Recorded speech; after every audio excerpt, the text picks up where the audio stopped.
The rain hammered against Garrett Shaw's windshield as he pulled over on Highway 35 to help a stranded woman in an expensive business suit, her silver Mercedes broken down in the storm.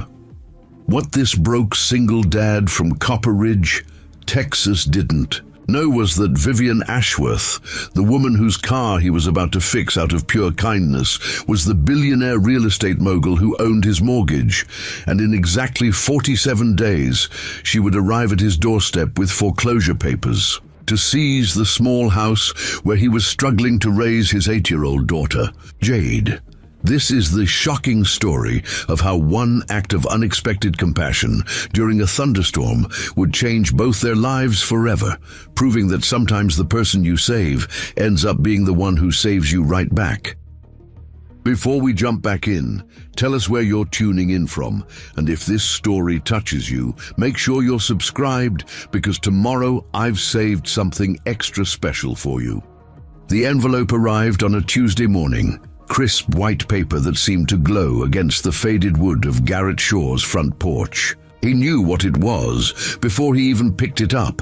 The return address from First National Bank of Copper Ridge told him everything he needed to know. His hands shook slightly as he tore it open, the morning coffee growing cold on the kitchen counter. Behind him, final notice of default. The bold letters proclaimed across the top of the page, 47 days. That's all he had left before they could start foreclosure proceedings on the small 2-bedroom house he'd called home for the past 6 years. The numbers on the page blurred together as he read them. 3 months behind on payments, late fees, compounding daily, total amount due, $4,847.63. Might as well have been $1 million, given what was sitting in his checking account. "Daddy, you okay?" Jade's voice cut through his thoughts. She stood in the doorway wearing her favorite purple pajamas, dark hair sticking up at odd angles, concern written across her 8-year-old face. "I'm fine, sweetheart." Garrett folded the letter quickly, forcing a smile. "Just boring grown-up stuff. You ready for breakfast?" She nodded, but her eyes lingered on his face with that uncomfortable perceptiveness kids sometimes had. "Are we in trouble?" "No, baby. Daddy's just working through some things." He guided her toward the kitchen, one hand on her small shoulder. "How about I make your favorite, chocolate chip pancakes? Can we put extra chips in them?" Extra chips it is. As Jade climbed onto her chair at the small kitchen table, Garrett moved through the familiar routine of breakfast preparation, measuring flour, cracking eggs, trying to keep his hands steady while his mind raced through possibilities. He could pick up more hours at the shop, maybe take on some weekend work. Knox had been talking about expanding their services, maybe getting into custom restoration work for the wealthy folks who lived in the newer developments outside town. The pancakes sizzled in the pan as thunder rumbled overhead. Another storm was rolling in, the third one this week. Texas weather in September could be unpredictable, but this year seemed especially volatile. "Is that thunder?" Jade asked, her fork pausing halfway to her mouth. "Just a little storm. Nothing to worry about." Garrett flipped the pancakes, noting how her shoulders tensed slightly. Ever since the tornado warnings last spring, she'd been nervous about severe weather. His phone buzzed on the counter. Knox's name flashed on the screen. "Morning," Garrett answered, wedging the phone between his ear and shoulder. "Hey, we got a problem. That transmission job we were supposed to finish today, parts didn't come in. Supplier says maybe Thursday, maybe Friday." Garrett closed his eyes. That job paid. $800, money he desperately needed. "Did you call Rick? See if he can get them from somewhere else?" "Already tried. He's checking with his contacts in Austin, but don't hold your breath." "All right. I'll think of something." "You sound stressed, man. Everything okay?" Garrett glanced at Jade, who was watching him while methodically eating her pancakes. "Just the usual. Bills and more bills. Tell you what, why don't I cover the shop this afternoon? You could take Jade somewhere fun. Maybe go to that new mini golf place she's been asking about. I can't afford my treat. Consider it an early birthday present for her." Garrett felt his throat tighten with gratitude. Knox had been his best friend since high school, and somehow always knew when Garrett needed help without making it feel like charity. "Thanks, Knox. I owe you." "You don't owe me anything. That's what friends are for." After hanging up, Garrett served Jade her second helping of pancakes and watched her eat. She had her mother's delicate features, but his stubborn chin. Sometimes he wondered if she remembered much about Sarah, who'd left when Jade was only 5. Probably better that she didn't. "Daddy, why does it thunder?" Jade asked, glancing toward the window where lightning flickered in the distance. "Well, when warm air meets cold air way up in the clouds, it creates friction. That friction makes electricity, and electricity makes noise. Like when I rub my socks on the carpet and shock Knox?" Garrett laughed. "Exactly like that, except much bigger." Thunder rolled overhead again, closer this time. Jade's fork clinked against her plate as she set it down. "Hey." Garrett reached across the table and squeezed her hand. "Remember what we talked about? Storms are just nature's way of cleaning. The air, nothing scary about it." She nodded, but he could see the worry in her dark eyes. The same eyes that looked back at him from the mirror every morning, carrying worries no 8-year-old should have to think about. After breakfast, Garrett walked Jade to school. The storm clouds were building overhead, dark and heavy with the promise of rain. Other parents hurried past them on the sidewalk, some clutching umbrellas, others checking their phones for weather updates. "Mr. Shaw!" Barbara Clark called out as they approached the school entrance. Jade's teacher was standing under the covered walkway, her red hair bright against the grey morning. "Could I speak with you for a moment?" Garrett's stomach dropped. In his experience, teachers who wanted to talk usually had bad news to share. "I'll see you after school, okay, Butterfly?" He kissed the top of Jade's head and watched her disappear into the building with her classmates. "Is everything all right?" he asked Barbara. "Oh yes, everything's fine. Actually, I wanted to talk to you about Jade's writing assignment. She wrote a story about a superhero whose power is fixing things. Cars, broken toys, even broken hearts." Barbara smiled. "She wrote that her daddy is her favorite superhero because he can fix anything." Relief flooded through Garrett, followed immediately by a different kind of worry. What would happen to Jade's superhero when he couldn't even fix their housing? "Situation. She's a special kid," Barbara continued. "Creative, compassionate. She helped a new student yesterday who was having trouble with math. Spent her whole recess showing him different ways to remember multiplication tables. That sounds like her. I hope you don't mind me saying this, but I can see how much you love her. It shows in everything she does, everything she talks about. She feels secure and loved, and that's not something every child has." Garrett's throat tightened again. "Thank you. That means more than you know." As he walked back toward the shop, the first drops of rain began to fall. By the time he reached Shaw's auto repair, it was coming down steadily. Knox was already under the hood of Mrs. Henderson's old Buick, his dark hair damp from the moisture. "In the air. How's it looking?" Garrett asked. "Alternator's shot. Probably been going bad for months, but she's been ignoring the warning signs." Knox straightened up, wiping his hands on a rag. "Sound familiar?" Garrett knew Knox wasn't just talking about the car. His friend had been dropping hints for weeks about Garrett's financial situation, offering help that Garrett was too proud to accept. The rain intensified, drumming against the metal roof of the garage. Through the open bay doors, Garrett could see water running in streams down the street, heading toward the storm drains that always backed up during heavy downpours. "This keeps up, we're going to see some flooding," Knox observed. "Yeah, probably." Garrett picked up a wrench, needing something to do with his hands. "You remember that big storm 2 years ago? Water came right up to the shop doors." "That's when you helped evacuate the Morales family from their house on Elm Street, carried their grandmother to safety through 3 feet of water." Garrett shrugged. "Anyone would have done the same thing." "No, man. Not everyone would have. That's the thing about you. You see someone who needs help and you help them. Doesn't matter if it costs you money you don't have or time you can't spare. Lightning flashed outside, followed by a crack of thunder that made both men jump. Knox laughed nervously. Maybe we should close the bay doors. This is getting serious. As they worked to secure the garage, Garrett's phone rang. The caller ID showed a number he didn't recognize. Shaw's Auto Repair. Is this Garrett Shaw? The voice was professional, female, with just a hint of an accent. He couldn't place. Yes, speaking. Mr. Shaw, this is Robin Johnson from First National Bank. I'm calling about your mortgage account. Garrett's stomach lurched.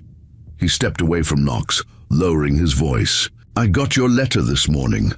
I'm sure you did. I wanted to follow up personally because I know this is a difficult situation. Is there any way you might be able to bring the account current within the next 30 days? I'm working on it. The lie came easily, but it tasted bitter in his mouth. It's you. Mr. Shaw, I've been doing this for 15 years, and I've seen a lot of families go through tough times. If you're having trouble making payments, there might be options we can explore. Loan modification, payment deferrals. What's the catch? Robin sighed. No catch, but you need to come in and talk to us before the foreclosure process begins. Once that starts, our options become much more limited. Thunder boomed overhead, so loud it seemed to shake the building. Through the small office window, Garrett could see the storm intensifying, rain coming down in sheets now. Mr. Shaw, are you still there? Yeah, I'm here. When would you want to meet? How about tomorrow morning, 10 o'clock? Garrett closed his eyes, calculating. He had 2 jobs scheduled for tomorrow that he couldn't afford to miss, but he also couldn't afford to ignore this call. I'll be there. Good. And Mr. Shaw, bring all your financial documents, bank statements, pay stubs, any other sources of income. The more information we have, the better we can help you. After hanging up, Garrett stood in the small office, listening to the rain pound against the windows. Through the glass, he could see Knox pretending to organize tools, while obviously waiting for an explanation. Everything okay? Knox asked when Garrett emerged. Bank wants to meet tomorrow, about the house. Knox set down the wrench he'd been holding. How bad is it? Bad enough. You know I can help, right? I've got some money saved up. Knox, no. I appreciate it, but I can't let you do that. Why not? You helped me get this business started. You co-signed my loan when no bank would look at me twice. You've been covering my share of expenses for months when jobs were slow. That's different. How is it different? Garrett couldn't explain it. Couldn't put into words the shame that came with failing to provide for his daughter. Knox wouldn't understand. He didn't have kids, didn't know what it felt like to see worry in an 8-year-old's eyes and know you were the cause of it. The phone rang again, cutting through the tension. This time it was a customer whose car had broken down on Highway 35, just outside town. Engine trouble, possibly serious. I can take it, Knox offered. No, I'll go. I need the air anyway. Garrett grabbed his toolbox and rain jacket. The storm was getting worse, but he'd worked in worse conditions. Besides, a breakdown call usually paid better than routine maintenance, money he desperately needed. As he drove his pickup truck out into the storm, windshield wipers fighting a losing battle against the deluge, Garrett thought about the conversation. With Robin Johnson, maybe there were options he hadn't considered. Maybe there was still a way to save the house, to keep Jade in the only home she remembered. Lightning split the sky ahead of him, illuminating the road in stark black and white. In the distance, he could see hazard lights blinking through the rain, someone stranded, waiting for help to arrive. Garrett pressed down on the accelerator, his truck's tires spraying water as he headed toward those flashing lights. Someone needed help, and helping people was something he knew how to do.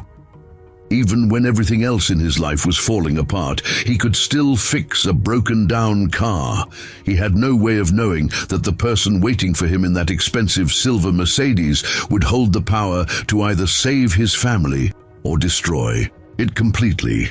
All he knew was that someone was stranded in a storm, and that's all he needed to know. Telling and preparing this story took us a lot of time. So if you are enjoying it, subscribe to our channel. It means a lot to us. Now, back to the story. The silver Mercedes sat at an awkward angle on the shoulder of Highway 35, its hazard lights cutting through the sheets of rain like desperate signals from a sinking ship. Garrett pulled his pickup truck behind it, noting the expensive curves of the luxury vehicle and the Texas plates that looked far too clean for someone from around Copper Ridge. As he stepped out into the downpour, his boots splashed into a puddle that immediately soaked through to his socks. The woman standing beside the Mercedes turned toward him, and even through the rain, he could see the relief wash over her face. She was probably in her early 40s, with dark hair that was rapidly losing its carefully styled arrangement too. The storm.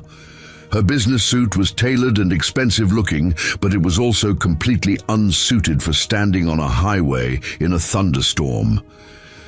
She held a cell phone above her head like it might somehow catch a signal through sheer determination. "Thank God," she called out over the sound of the rain. "I've been stuck here for 20 minutes. Garrett jogged toward her, his toolbox in one hand and a baseball cap pulled low over his eyes. "What seems to be the problem?" "It just died. I was driving along fine. Then it started making this grinding noise, and then nothing." She gestured helplessly at the car. "The engine won't turn over at all." Lightning illuminated the highway for a brief moment, followed by a roll of thunder that seemed to shake the asphalt beneath their feet. From inside the Mercedes came a high-pitched, whining sound. "Is that a dog?" Garrett asked. The woman's professional composure cracked slightly. "My dog, Luna. She's terrified of storms." Another whine echoed from the car, more distress this time. "She's been getting worse since we left Dallas this morning." "Dallas is a long drive. You heading through to Austin?" "Business meeting in San Antonio, or I was supposed to be." She checked an expensive-looking watch on her wrist. "I'm already 30 minutes late." Garrett nodded toward the Mercedes. "Mind if I take a look under the hood?" "Please. I'll pay you whatever your usual rate is, plus extra for coming out in this weather." She moved to release the hood latch, while Garrett retrieved a flashlight from his toolbox. The beam cut through the rain and shadow under the hood, revealing the pristine engine compartment of a car that had clearly been well maintained. But something was definitely wrong. He could smell it before he saw it, the acrid scent of burning rubber and overheated metal. His experienced eyes quickly identified the problem. The serpentine belt had snapped completely, leaving frayed ends dangling among the pulleys. "Found. Your trouble," he called out over the rain. "Serpentine belt shot. That's what you heard grinding, the belt shredding before it finally gave up." The woman appeared beside him, squinting into the engine compartment. "How serious is that?" "Well, without it, your alternator isn't charging the battery, your power steering's gone, and your cooling system isn't circulating. It's not something you can drive without." Garrett straightened up, wiping rain from his face. "The good news is it's fixable. Bad news is I don't have a replacement belt with me." From inside the car, Luna's whining escalated to short, panicked barks as another flash of lightning split the sky. "Poor thing," Garrett observed. "How long has she been afraid of storms?" "Since she was a puppy. Usually she's just nervous, but today she's been absolutely frantic." The woman glanced back at her car with genuine concern. "I've tried everything. Special anxiety treats, those pressure vests, even playing calming music. Nothing seems to help." "Have you tried distraction techniques?" She looked at him curiously. "What do you mean?" "Sometimes with storm anxiety, the anticipation is worse than the actual thunder. If you can keep their mind occupied on something else, it helps." Garrett walked toward the passenger side of the Mercedes. "Mind if I try something?" The woman hesitated for just a moment, then nodded. "At this point, I'm willing to try anything." Garrett opened the passenger door carefully. Luna was a beautiful golden retriever, but she was pressed against the far side of the back seat, trembling visibly. Her amber eyes were wide with fear, and she panted rapidly despite the cool air from the storm. "Hey there, Luna," Garrett said in a low, calm voice. "Rough day, huh?" The dog whimpered and tried to press herself further into the corner of the seat. "She doesn't usually warm up to strangers quickly," the woman said from behind him. "That's okay. Sometimes scared animals just need to know you're not a threat."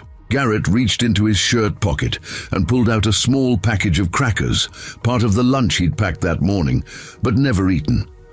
"Mind if I give her one of these? Just plain saltines." "I suppose that would be okay." Garrett unwrapped a cracker and broke off a small piece. Instead of reaching toward Luna, he simply held it in his open palm and waited. The dog's nose twitched as she caught the scent. "The key is not to force it," he explained quietly. "Let her make the choice to come to you." Thunder rumbled overhead and Luna whimpered, but this time she also took a tentative step forward. The smell of the cracker seemed to be winning the battle against her fear. "I've never seen her respond to a stranger like this," the woman said, sounding genuinely surprised. "Dogs are good judges of character," Garrett replied. "They can sense when someone means them no harm." Luna stretched her neck forward, just far enough to delicately take the piece of cracker from his palm. As she chewed, Garrett began speaking to her in the same calm, steady voice. "My daughter Jade used to be afraid of storms too. Not quite like this, but she'd get upset every time thunder started. You know what helped her?" "What?" the woman asked, giving her something to focus on besides the noise. "We'd count the seconds between lightning and thunder, figure out how far away the storm was, or we'd make up stories about what the thunder clouds were doing up there, having races, playing music, moving furniture around." As if to demonstrate, lightning flickered in the distance, followed several seconds later by a gentler roll of thunder. Luna's ears perked up, but she didn't retreat to the corner of the seat. "See, that one was pretty far away, maybe 3 or 4 miles. Garrett offered another piece of cracker. "The closer ones are the ones that sound like they're right on top of you. You seem to know a lot about calming anxious creatures," the woman observed. "Comes with the territory of being a single dad, I guess. You learn to handle all kinds of emergencies. Your daughter, how old is she?" 8. "Her name's Jade." Garrett's voice softened with obvious affection. "She's probably at school right now, hopefully not worrying too much about this storm." Luna had moved closer now, close enough for Garrett to gently scratch behind her ears. Her trembling had lessened considerably, though she still flinched slightly when thunder rolled overhead. "That's remarkable," the woman said. "I've had her for 3 years, and I've never been able to calm her down during a storm like this. Sometimes it just takes a different approach." Garrett continued petting Luna, who was now leaning into his touch. "Now, about your car. I might be able to rig a temporary fix to get you to the next town. There's a parts store in Millfield, about 15 miles down the highway. They should have a replacement belt. How temporary is temporary? If I can fashion something from what I've got in my truck, it should hold for maybe 20-30 miles. Long enough to get you to proper repairs, but you'd need to drive slow and easy." The woman checked her watch again, her expression tightening with worry. "My meeting was supposed to start an hour ago. This is a really important client." "Business. Must be pretty serious to drive through weather like this." "Real estate. I'm supposed to be presenting a development proposal to a group of investors." She paused, then added, "It's taken months to arrange this meeting." Garrett nodded, understanding. "The pressure of important deadlines. Let me see what I can do about that belt." He retrieved a heavy-duty bungee cord from his toolbox, along with some electrical tape. It wasn't ideal, and it definitely wasn't pretty, but with some careful routing around the pulleys, he might be able to create something that would function, and temporarily. Working under the hood in the pouring rain was miserable, but Garrett had done worse jobs in worse conditions. His hands moved with practiced efficiency, routing the makeshift belt around the alternator, power steering pump, and cooling system pulleys. "You're getting soaked," the woman called out. "Are you sure you want to keep working in this?" "I've been wetter," Garrett replied, though that wasn't entirely true. The rain was coming down harder now, and despite his jacket, he could feel it seeping through to his skin. "Besides, you said you had an important meeting. Still, this is above and beyond. Let me at least pay you extra for working in these conditions." "Don't worry about it. Sometimes people just need help." As Garrett worked, the woman stayed nearby, occasionally asking questions about what he was doing or offering to hold his flashlight. Despite her expensive clothes and obvious wealth, she didn't seem to mind getting rained on while helping him. "There," Garrett said finally, stepping back from the engine. "It's not going to win any beauty contests, but it should get you where you're going. Just remember, drive slow, no air conditioning, and get to a proper mechanic as soon as you can." The woman turned the key, and the Mercedes engine turned over with a smooth purr. Even the makeshift belt seemed to be functioning properly. "I can't believe you fixed it," she said, relief evident in her voice, "with a bungee cord and some tape. Sometimes the simple solutions are the best ones." Garrett closed the hood and gathered his tools. "Just don't forget what I said about driving easy. Push it too hard, and that temporary fix won't be so temporary." "I understand. Thank you so much. I'm sorry. I never got your name." "Garrett Shaw." "Vivian Ashworth." She extended her hand and Garrett shook it, noticing the firm grip and the expensive rings on her fingers. "Mr. Shaw, I can't thank you enough for this. Let me pay you for your time and expertise." "Really, don't worry about it." "No, I insist. This is your business, and you came out in terrible weather to help a complete stranger." She reached for her purse. "What do I owe you?" Garrett hesitated. He desperately needed the money, especially with the bank payment looming. But something about the situation made him uncomfortable. Maybe it was the obvious wealth gap between them, or maybe it was just his own stubborn pride. "Tell you what," he said finally, "if you're ever back through Copper Ridge and need automotive work, look me up, Shaw's Auto Repair on Main Street." Vivian studied his face for a moment, as if trying to understand why he was refusing payment. "Copper Ridge? Is that where you're from?" "Born and raised. Small town about 10 miles back." "That way." He gestured toward the direction he'd come from. "And you drove all the way out here in this storm just to help someone you'd never met. Like I said, sometimes people just need help." Inside the Mercedes, Luna had settled into a comfortable position on the back seat, no longer trembling despite the continued rumble of thunder in the distance. "She looks much better," Vivian observed. "She'll probably be fine for the rest of your drive. Just keep talking to her if the thunder gets loud again." Dogs respond well to calm, steady voices. "I'll remember that." Vivian paused at her car. "Oh, Mr. Shaw, Garrett, thank you again.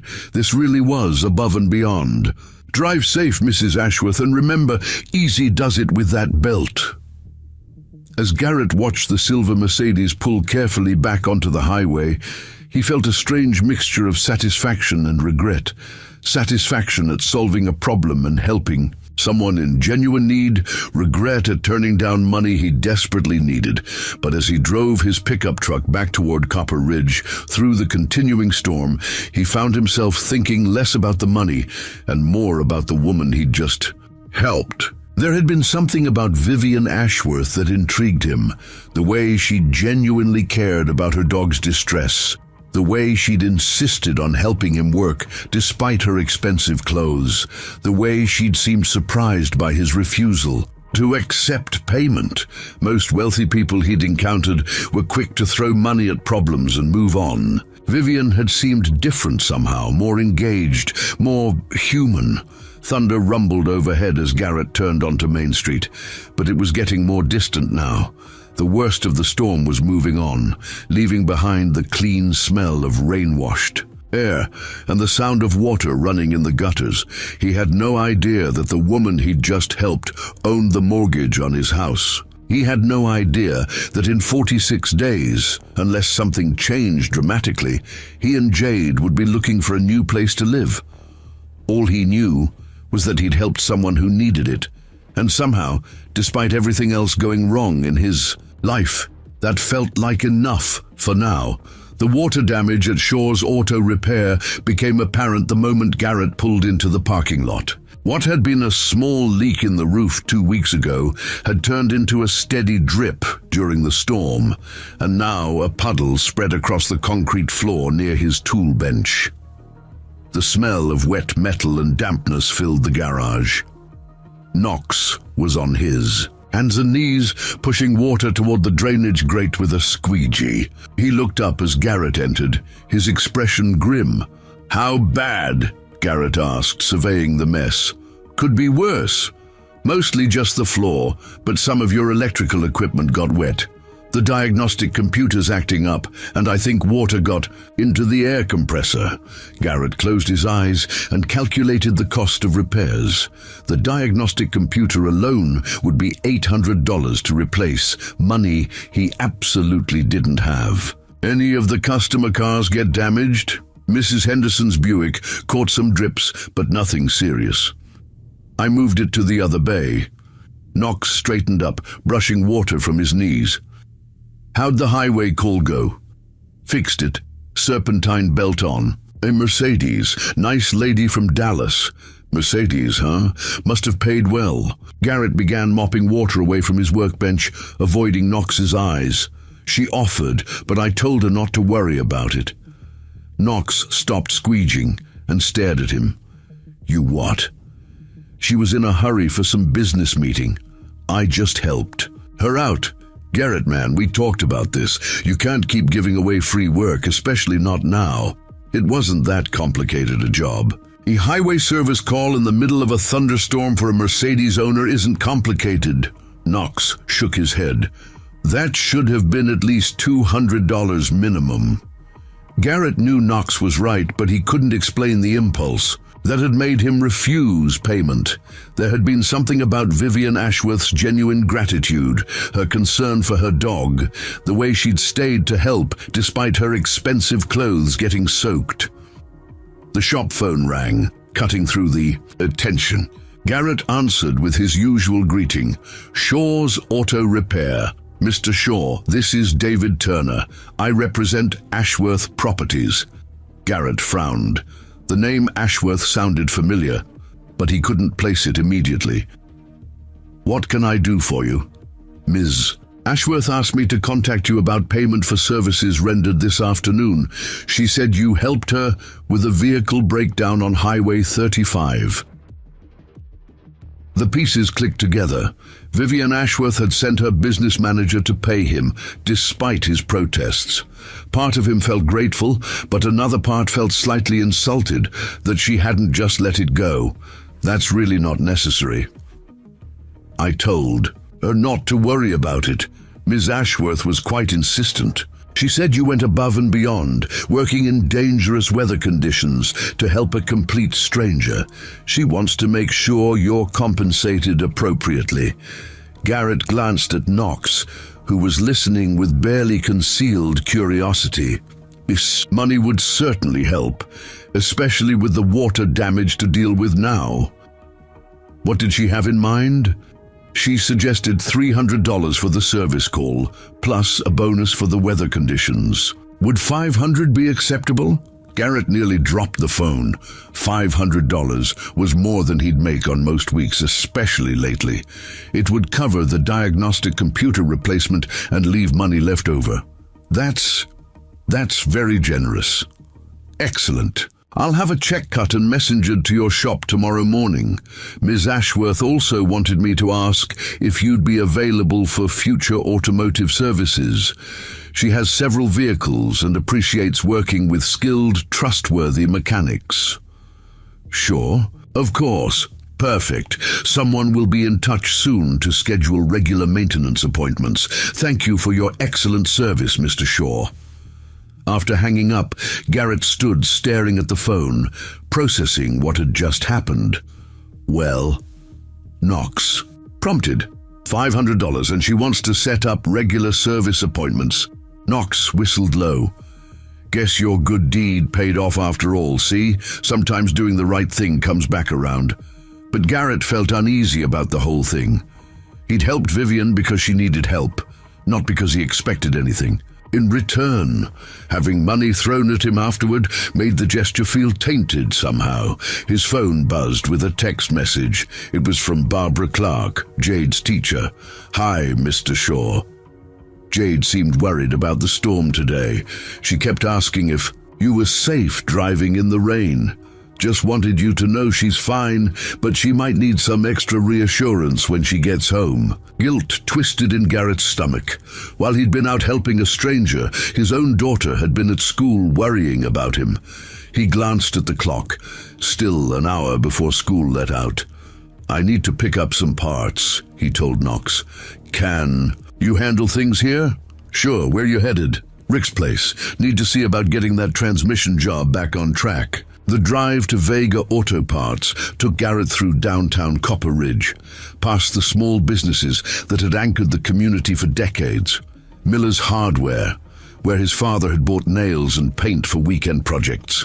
The Copper Ridge Diner, where he'd taken Jade for pancakes on Saturday mornings when money wasn't quite so tight.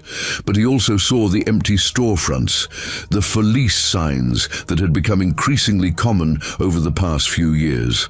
The town was changing, slowly but steadily, as younger families moved away for better opportunities and older residents found themselves struggling with fixed incomes and rising costs. Rick Vega's shop occupied a corner lot near the edge of town, its parking lot crowded with cars in various states of repair. Rick himself was behind the counter when Garrett entered, his gray hair disheveled and his hands stained with motor oil despite the early hour. Garrett, how's business? Can't complain. Well, I could, but it wouldn't do any good. Garrett approached the counter. Knox said you were checking on those transmission parts for the Henderson job. Right. Let me make some calls. Rick picked up his phone and dialed a number from memory. Tony, it's Rick Vega. I need a complete rebuild kit for a 2018 Buick LaCrosse. Yeah, I know they're hard to find.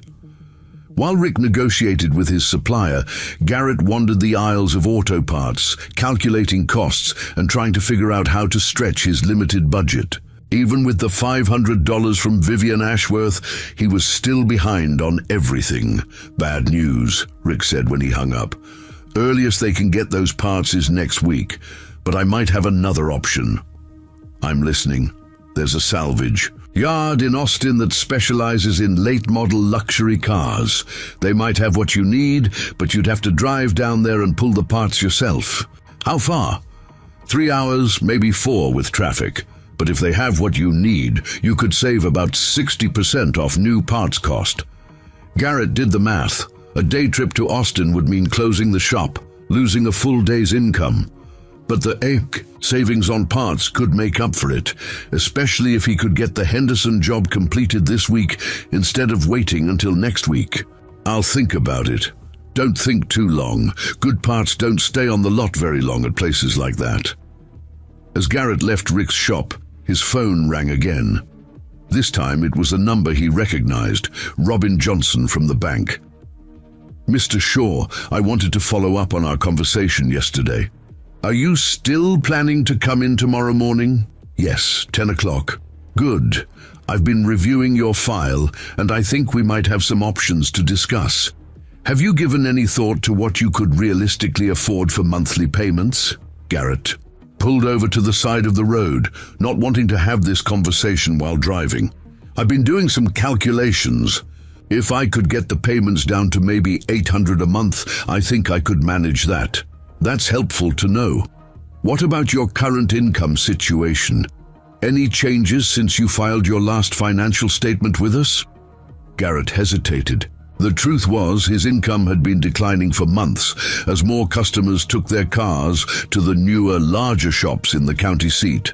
But he also had the possibility of regular work from Vivian Ashworth, though he had no idea how much that might amount to. Things have been tight, but I'm working on expanding the business. Picked up a new client today who might provide regular work. That's encouraging. Bring documentation of any new income sources when you come in tomorrow. Even if it's just a verbal agreement, we can discuss how that might factor into a modified payment plan. After ending the call, Garrett sat in his truck for several minutes watching traffic pass on Main Street.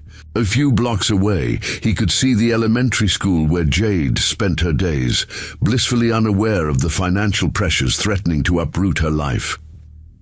His phone buzzed with another text, this one from his mother. Haven't heard from you. In a few days. Everything okay? Jade left her sweater here Sunday. I can drop it by tonight if you want.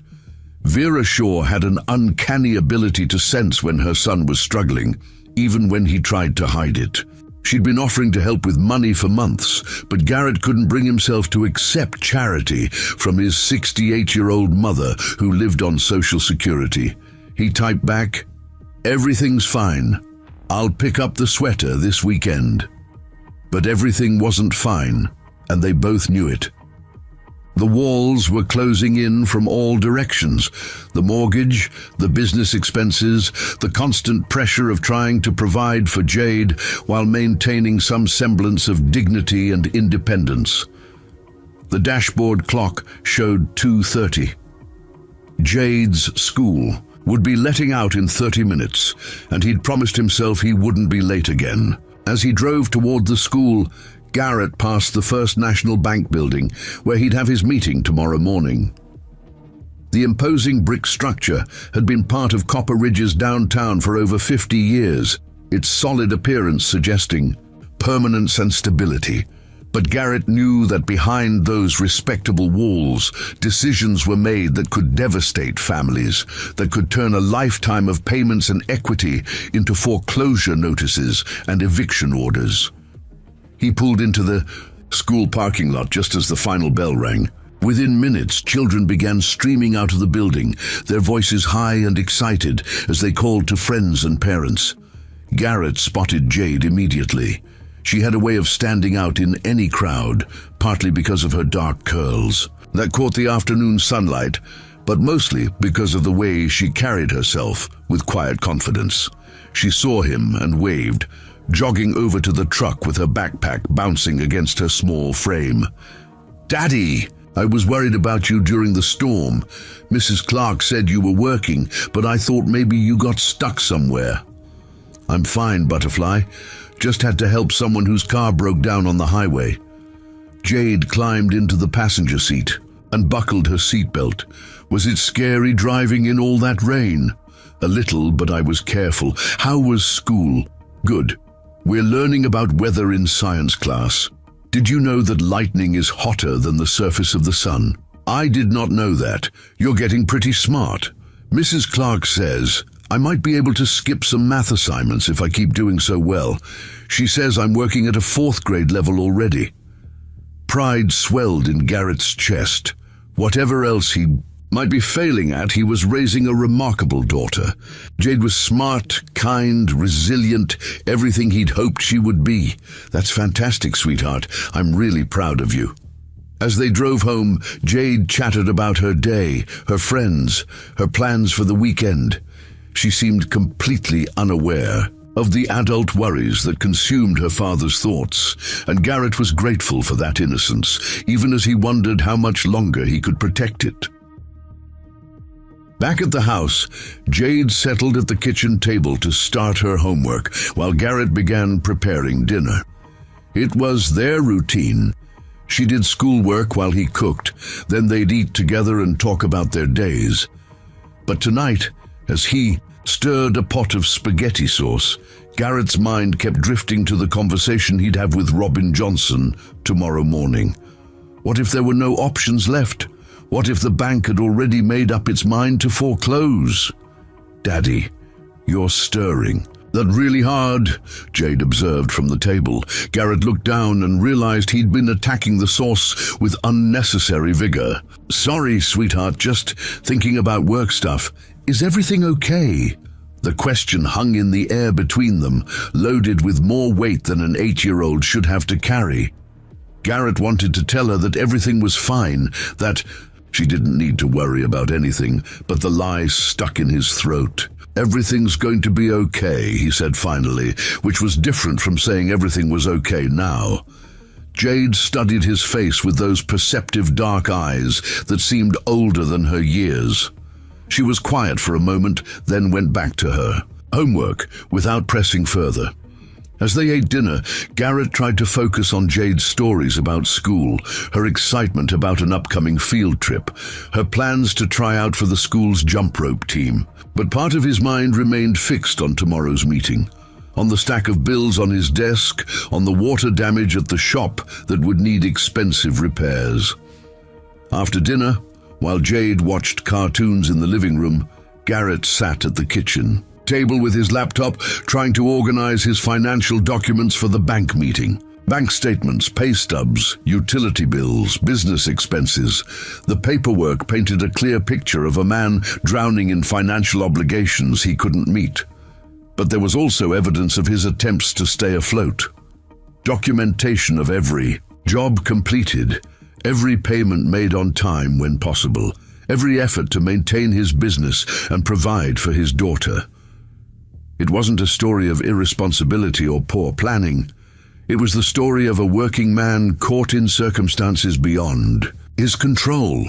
As Jade got ready for bed, she paused in the kitchen doorway, watching her father work at the computer. "Daddy, remember when you helped that lady today?" "Yes, sweetheart. Mrs. Clark says when we help people, it comes back to us in good ways. Maybe helping that lady will bring us good luck." Garrett looked up from his laptop, struck by his daughter's simple faith in the idea that kindness mattered, that good deeds had consequences beyond the immediate moment. "Maybe it will, Butterfly. Maybe it will." As he tucked Jade into bed that night, reading her favorite story about a brave princess who saved her kingdom through cleverness and kindness, Garrett found himself hoping his daughter was right. Maybe helping Vivian Ashworth would somehow lead to good things for their family.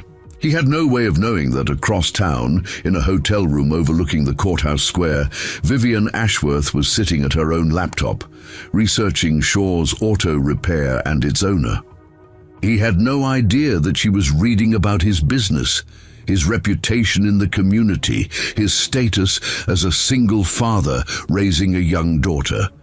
And he certainly had no idea that she was also reviewing a file marked Copper Ridge Portfolio that contained information about dozens of properties in the area, including a small 2-bedroom house on Maple Street owned by one Garrett Shaw, currently in default on his mortgage payments.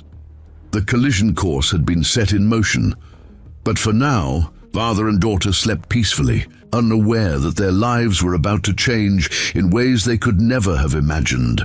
The morning sun cast long shadows across the parking lot of First National Bank as Garrett sat in his pickup truck, gathering the courage to walk through those imposing glass doors. His folder of financial documents felt heavy in his hands, each page representing another failure to keep his head above water.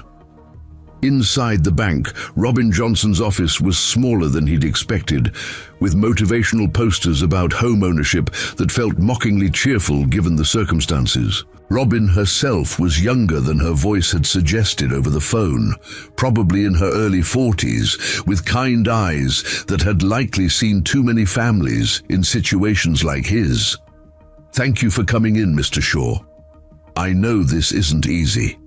She gestured to a chair across from her desk. "Before we discuss options, I need to review your current financial status. Has anything changed since your last statement?" Garrett handed over his documentation. I picked up some new business yesterday. A client who wants regular service for multiple vehicles. It could mean steady income going forward. Robin reviewed the papers, occasionally making notes on a legal pad. This new client, do you have any written agreements or estimates of monthly income? Not yet, but her business manager contacted me about setting up regular appointments. She seems serious about it. That's encouraging. Every little bit helps.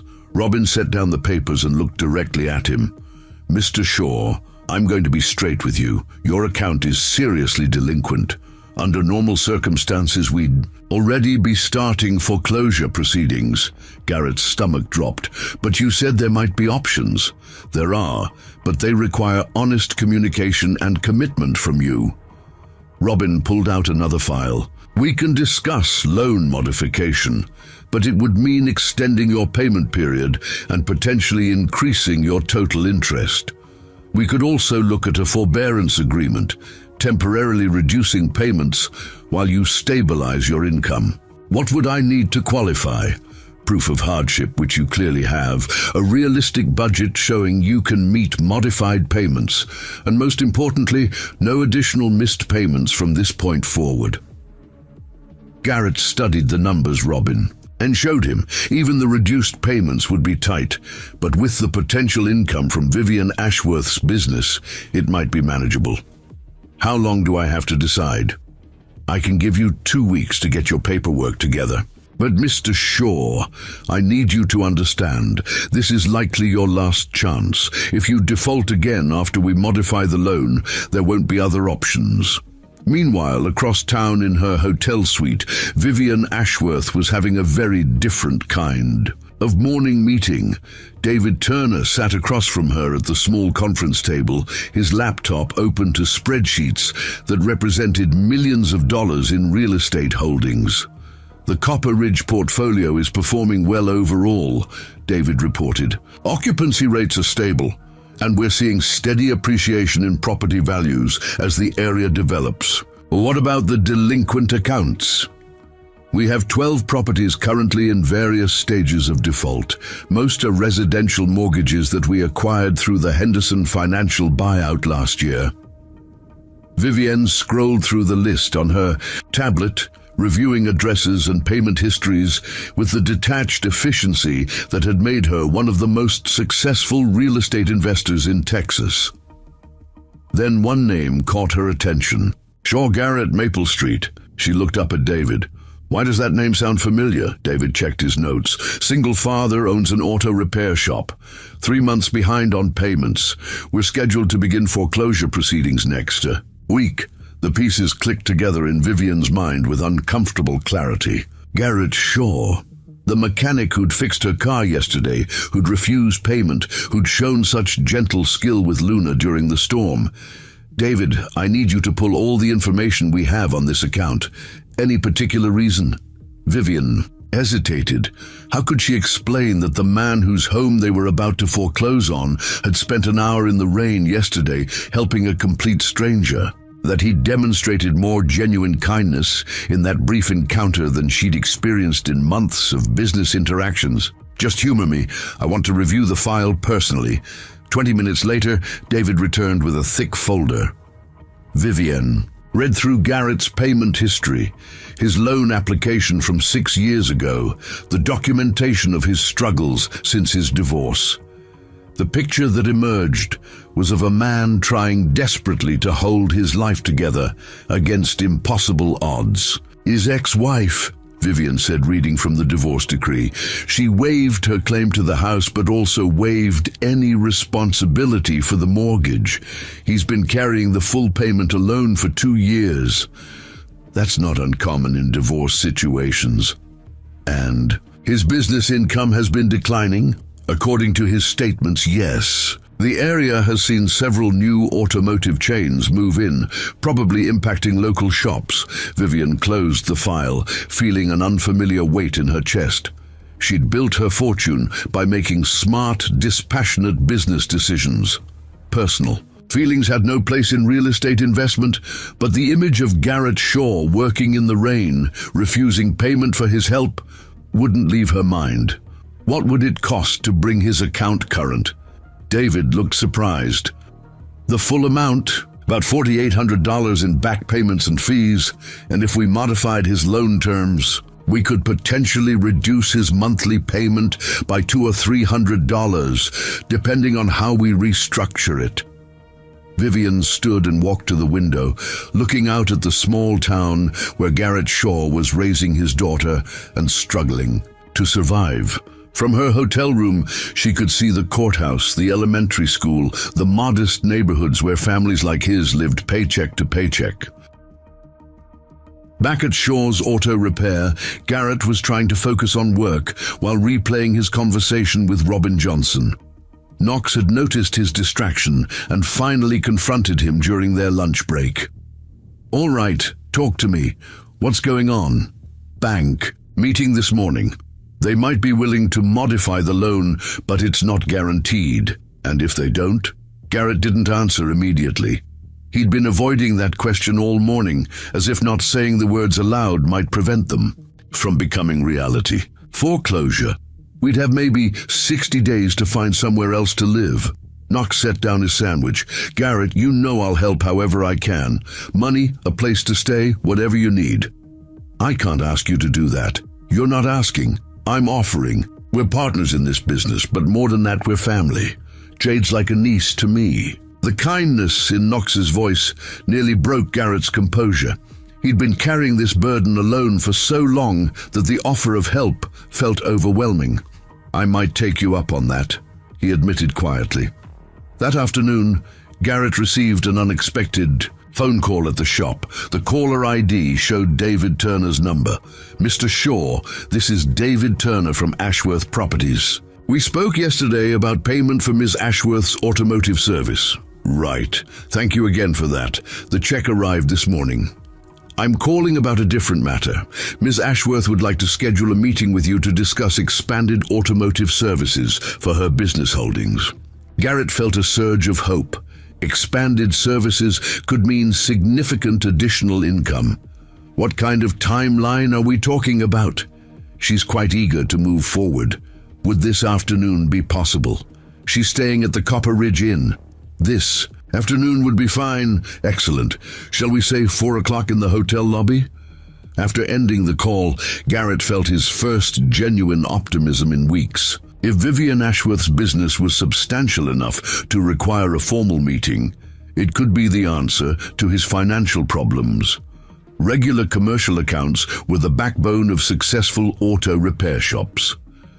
He spent the rest of the afternoon preparing for the meeting, reviewing his shop's capabilities and pricing structures. Knox encouraged him to aim high with his estimates. "Don't undersell yourself," Knox advised. "If she's got multiple high-end vehicles, she can afford to pay fair prices for quality work." At 3:45, Garrett arrived at the Copper Ridge Inn, a modest but well-maintained hotel that catered mostly to business travelers and the occasional tourist.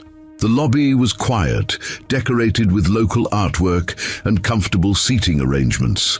Vivienne appeared promptly at 4 o'clock, dressed in a different business suit, but carrying the same air of professional competence he remembered from yesterday. She looked more rested now, her hair perfectly styled again, but there was something different in her expression, a tension that hadn't been there during their roadside encounter. "Mr. Shaw, thank you for coming on such short notice." "Thank you for the opportunity, Ms. Ashworth. I have to say, I'm curious about what kind of automotive services you might need." Vivian gestured toward a quiet seating area in the corner of the lobby. "Perhaps we could sit down. This conversation might take some time." As they settled into facing chairs, Garrett noticed that Vivian seemed unusually nervous for someone with her obvious business experience. She kept glancing at a folder in her lap, as if debating whether to open it. "Mr. Shaw, Garrett, before we discuss automotive services, I need to tell you something. Something I discovered this morning that changes the nature of our relationship significantly." Something in her tone made Garrett's stomach clench with foreboding. "What do you mean?" Vivian opened the folder and removed several documents. These are mortgage records for a property at 1247 Maple Street. Your property. Garrett stared at the papers, not immediately comprehending what she was showing him. Then he saw his own signature at the bottom of familiar-looking forms, and the truth hit him like a physical blow. You own my mortgage. My company acquired it last year as part of a portfolio purchase from Henderson Financial. I had no idea when I met you yesterday. I only discovered the connection this morning when I was reviewing delinquent accounts. The room seemed to tilt around Garrett as the implications sank in. The woman he'd helped, the woman who'd insisted on paying him for his kindness, was the same person who held the power to take away his home. Delinquent accounts, he repeated, his voice hollow. Garrett, I want you to know that I had no idea who you were yesterday. Your kindness, your refusal to accept payment, none of that was influenced by any business relationship between us. Because there wasn't one, not until now. Garrett felt anger rising in his chest, though he couldn't quite identify what he was angry about. So what happens now? Is this where you tell me that helping you bought me some time? That's not why. I'm here. Then why are you here? Vivian leaned forward, her expression earnest. Because what you did yesterday, stopping to help a complete stranger in a storm, working for free because you saw someone who needed help, that's not something I encounter very often in my world. And when I realized this morning that the man who showed me such kindness was someone my business was about to harm, she trailed off, clearly struggling with how to continue. I want to help, she said finally. I want to find a way to resolve your mortgage situation that doesn't involve foreclosure. Garrett stared at her, trying to process what he was hearing. Help how? I could bring your account current, modify the terms to make your payments manageable. My company has discretion in how we handle these situations. In exchange for what? Nothing. No exchange. Just helping someone who helped me. The offer hung in the air between them, too good to be true, and yet apparently genuine. Garrett felt like he was drowning, and someone had just thrown him a life preserver. But he also felt like accepting it would somehow diminish what had happened between them yesterday. I can't let you do that. Why not? Because I didn't help you yesterday so you'd solve my problems. I helped you because you needed help. That's... Vivian studied his face, and something in her expression shifted. Surprise, respect, maybe even admiration. That's exactly why I want to do this, she said quietly, because you're the kind of person who would refuse help, even when you desperately need it. Garrett looked down at the mortgage documents in his hands, seeing his financial life laid bare. For this wealthy stranger to examine, the shame of it burned in his chest, but underneath the shame was something else, a tiny spark of hope that maybe there was a way out of this mess after all. If I said yes, he said carefully, what would that look like? Complete loan modification, reduced monthly payments, extended terms, current balance brought up to date. You'd essentially start fresh with terms you can actually meet. And what would you get out of it? Vivian was quiet for a long moment, considering the question. Peace of mind, I suppose. The knowledge that my business practices aren't destroying good people just this once. Or would this change how you handle other situations like mine? The question seemed to catch Vivian off guard. She looked down at the folder in her lap, which Garrett now realized probably contained information about other families in situations similar to his own. I don't know, she admitted. I've never thought about it that way before. Maybe you should. They sat in silence for several minutes, both contemplating the implications of what they were discussing. Finally, Vivian closed the folder and looked directly at Garrett. I have a proposal. Let me help you save your home. In return, I want you to help me understand something. Understand what? How to be the kind of person who stops in a storm to help a stranger. How to make business decisions that don't just consider profit margins, but consider the human cost. How to use wealth responsibly. Garrett felt something shift inside him as he realized what she was really asking for. She wasn't just offering to solve his financial problems. She was asking him to help her solve a different kind of problem entirely. "You want me to teach you how to be kind. I want you to teach me how to be better."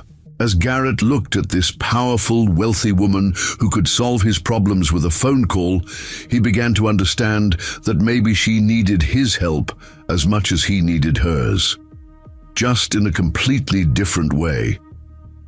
Garrett stared at the loan modification. Papers spread across his kitchen table, each signature line representing a choice between pride and practicality. Jade sat across from him working on her homework, occasionally glancing up with the intuitive concern that seemed to come naturally to her. 3 days had passed since his meeting with Vivian at the hotel, and he still hadn't signed the documents. The generous terms were everything Robin Johnson had said would be nearly impossible to obtain through normal channels: reduced monthly payments, forgiven late fees, a fresh start that would keep his family housed and secure. But accepting felt like admitting defeat, like acknowledging that he couldn't take care of his daughter without charity from a wealthy stranger, even if that stranger was asking for something in return. "Daddy, you've been staring at those papers for 20 minutes, Jade observed, not looking up from her math worksheet, just thinking through some business stuff. Butterfly. Is it about the nice lady whose car you fixed?" Garrett looked up sharply. "What makes you say that? You mentioned her when Mrs. Clark asked why you seemed worried, and Knox said something about a rich lady wanting to hire you for regular work." Jade finally looked up from her homework. "Is she going to help us?" The directness of the question caught Garrett off guard. He'd thought he'd been shielding Jade from their financial problems, but clearly she was more aware than he'd realized. "Maybe, but it's complicated, because she has lots of money and we don't. Something like that." Jade set down her pencil and gave him one of those serious looks that made her seem older than her 8 years. "Remember what you told me about accepting help when I was too proud to let Tommy Peterson help me with my science project?" Garrett smiled despite his anxiety. "What did I tell you?" "That sometimes being strong means knowing when to let other people be strong for us too." The wisdom of his own words, coming back to him through his daughter's voice, hit him like a revelation. He'd taught Jade that accepting help wasn't weakness, so why couldn't he follow his own advice? His phone buzzed with a text from Vivian. "No pressure on the paperwork. Take whatever time you need, but I'd like to start our other arrangement. Whenever you're ready, the other arrangement." Vivian's request that he teach her how to make better decisions, how to consider the human impact of her business practices. It seemed almost absurd. A billionaire asking a small-town mechanic for lessons in compassion. Garrett picked up his pen and began signing the loan modification documents. The next morning, Vivian arrived at Shaw's Auto Repair driving a different car, a more modest Toyota Camry that looked several years old. Garrett was under the hood of Mrs. Henderson's Buick when he heard the car door slam. "Different ride today?" he asked, straightening up and wiping his hands on a rag. "I thought it might be appropriate." Vivian approached cautiously, as if unsure of her welcome. "I brought coffee from that diner downtown. Knox mentioned you'd drink it black. Knox talks too much, but yes, thank you." Garrett accepted the cup, noting that she'd also brought coffee for Knox, who was working on a brake job in the other bay. "So where do we start with this mentoring arrangement?" "I've been thinking about that. Maybe I could spend some time here, watching how you run your business, see how you interact with customers, make decisions.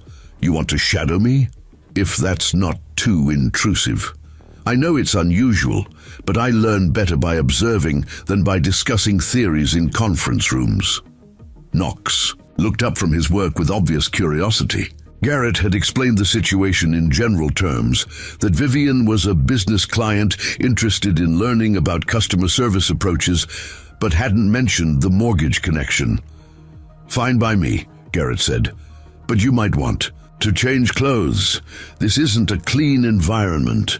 Vivian looked down at her business suit. "I didn't think to bring anything else." "There's a thrift store 2 blocks down on Oak Street. They usually have work clothes."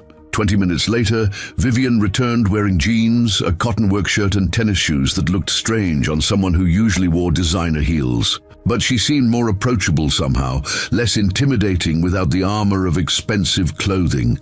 "Better?" she asked. "Much." "Now, first lesson in a small-town auto shop, you're not just fixing cars. You're providing peace of mind to people who depend on their vehicles to get to work, take their kids to school, handle emergencies." As if on cue, Maria Santos walked through the bay doors, keys in hand and worry etched across her face. "Garrett, I hate to bother you, but my van is making this terrible grinding noise. Miguel's at the bank all day, and I need to pick up the kids from soccer practice at 4. "Let's take a look." Garrett accepted her keys. "Maria, this is Vivian. She's learning about the automotive business." Maria nodded politely, but her attention remained focused on her transportation crisis. Garrett started the van and immediately heard the grinding noise. Brake pads worn down to metal, potentially dangerous if not addressed quickly. "When did you first notice the noise?" Garrett asked. "Maybe a week ago. I kept meaning to bring it in, but you know how it is with kids' schedules." Garrett nodded, understanding the impossible juggling act of working parents. He popped the hood and checked the brake fluid, then looked under the van to assess the damage. "Front brake pads are completely shot, and you've got some scoring on. The rotors. It's not safe to drive like this." Maria's face fell. "How much will it cost?" Garrett did quick mental calculations. Parts and labor would normally run about $300, money he knew the Santos family would struggle to spare on short notice. "For you, $200. I can get started right now and have it done by 3:30. "Garrett, you don't have to." "Maria, I'm not letting you drive around with no brakes. What if something happened to you or the kids?" Maria's eyes filled with gratitude.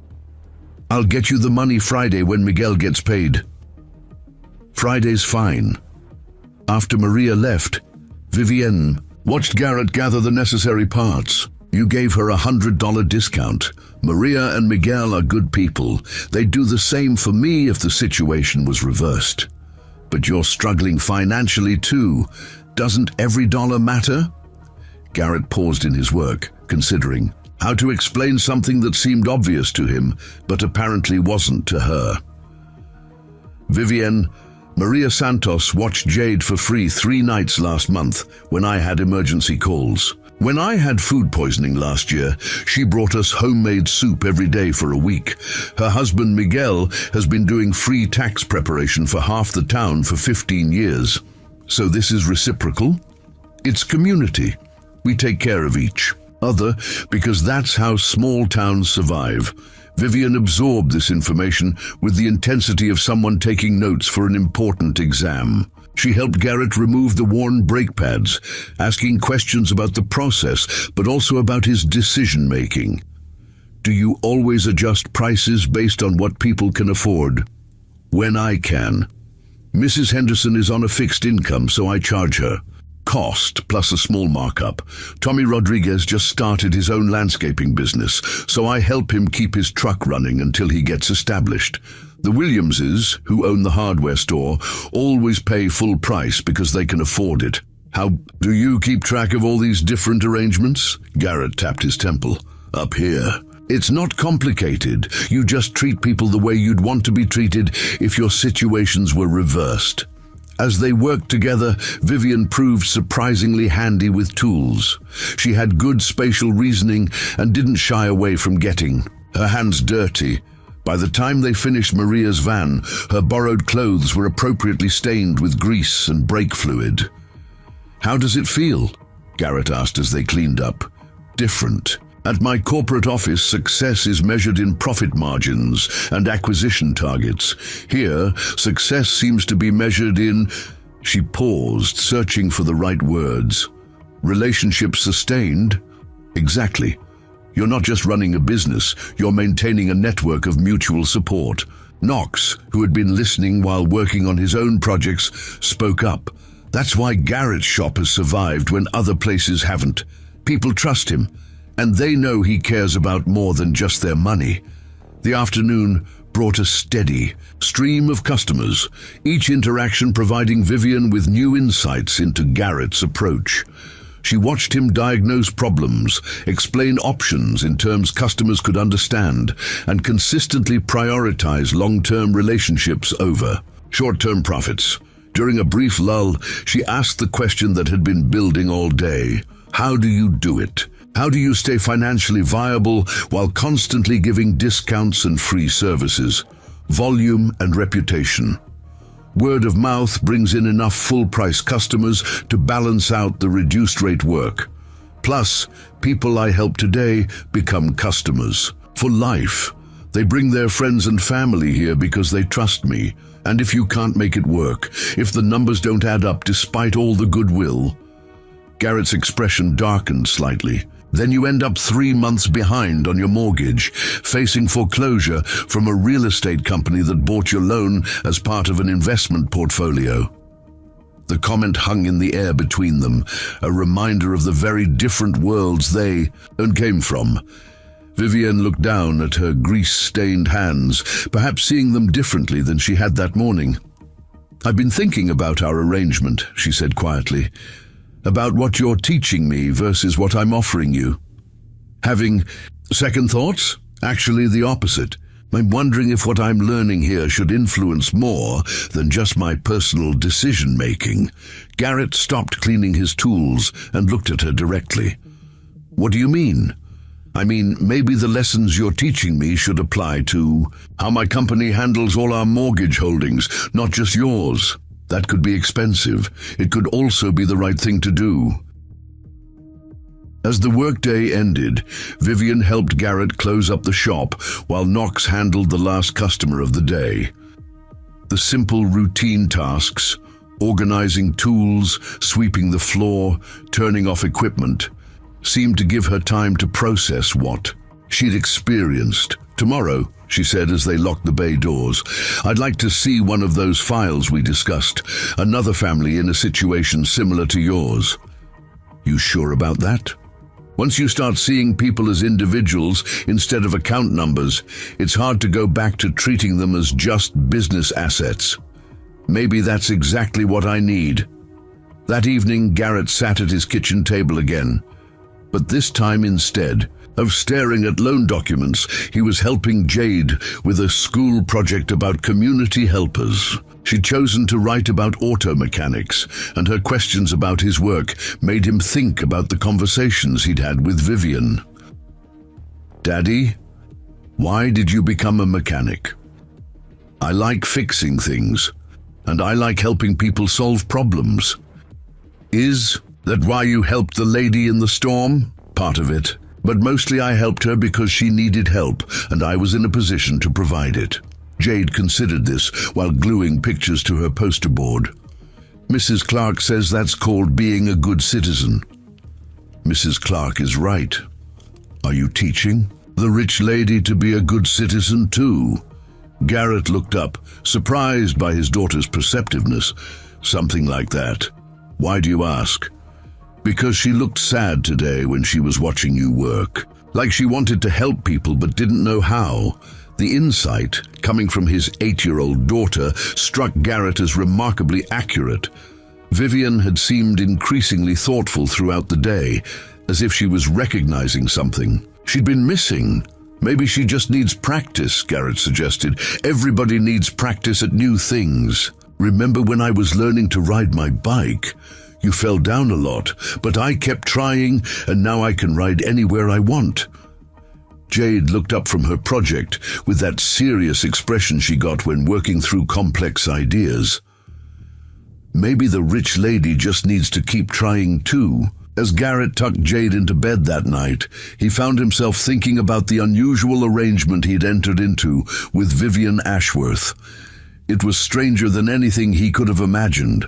A billionaire real estate mogul spending her days in a small-town auto shop, learning lessons in community and compassion from a mechanic who'd been facing foreclosure just days earlier. But maybe Jade was right. Maybe everyone needed practice at being better, regardless of their wealth or status. And maybe, just maybe, what Vivian learned in his shop could ripple outward to affect other families, other communities, other people who needed someone to see them as human beings rather than just numbers on a balance sheet.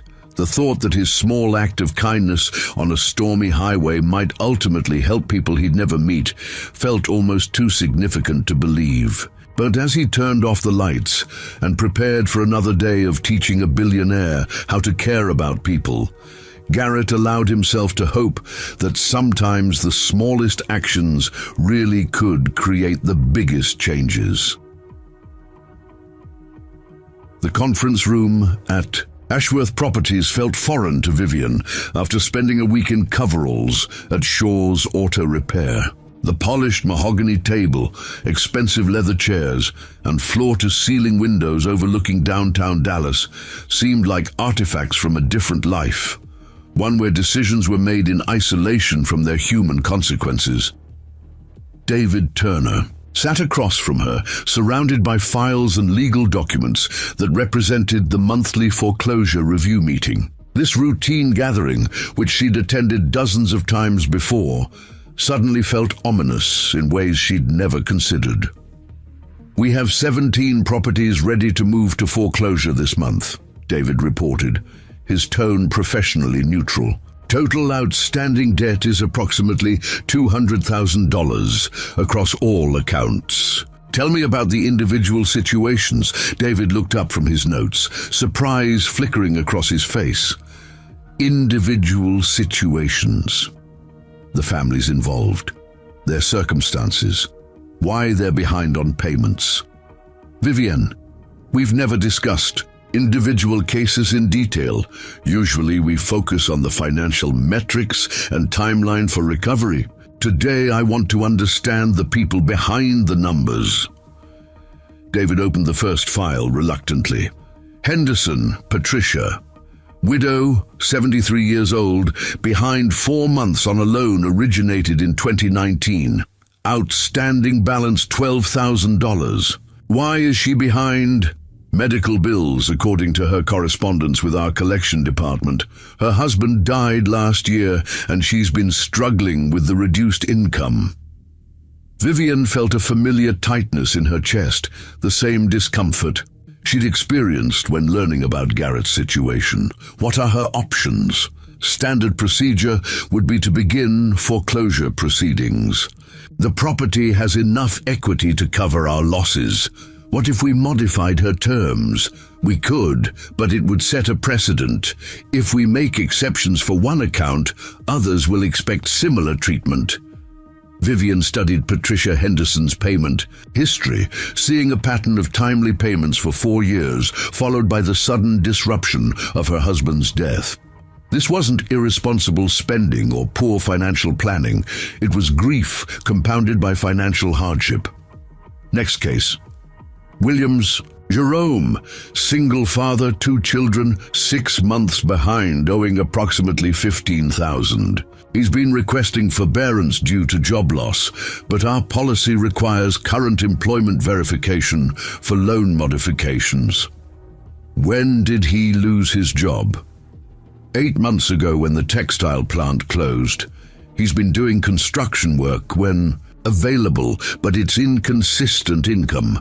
Vivian closed her eyes, seeing Garrett's face as he talked about juggling work schedules to care for Jade. Single fathers facing impossible choices between career advancement and parental responsibility.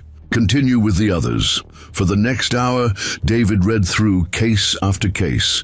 Young couples overwhelmed by adjustable rate increases, elderly residents facing property tax hikes on fixed incomes, families devastated by medical emergencies or job losses. Each file represented dreams deferred, children displaced, lives disrupted by circumstances largely beyond individual control.